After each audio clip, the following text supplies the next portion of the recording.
శ్రీకాళహస్తిలో రథోత్సవం కన్నుల పండుగగా జరిగింది. శ్రీకాళహస్తి ఎమ్మెల్యే బొజ్జల సుధీర్ రెడ్డి రథోత్సవంలో పాల్గొని భక్తులతో కలిసి రథాన్ని లాగారు.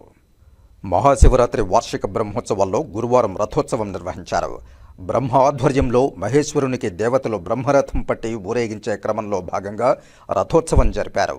ఆలయంలోని అలంకార మండపంలో స్వామి అమ్మవార్లకు విశేష అలంకారాలు చేసి తీసుకువచ్చి స్వామివారిని బ్రహ్మరథంపై, అమ్మవారిని కాళికాదేవి రథంపై కొలువుదీర్చి విశేష పూజలు జరిపారు. అనంతరం భక్తులు జయ జయ ధ్వానాలు చేస్తూ రథాన్ని లాగారు. తండోపతండాలుగా భక్తులు విచ్చేశారు.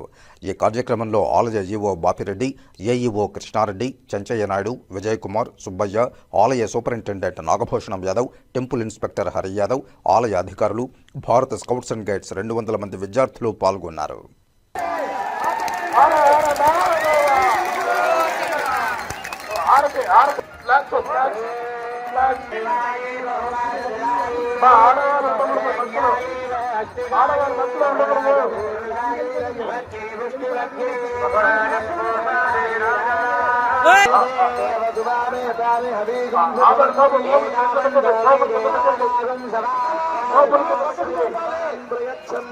హర హర మహాదేవ శంకర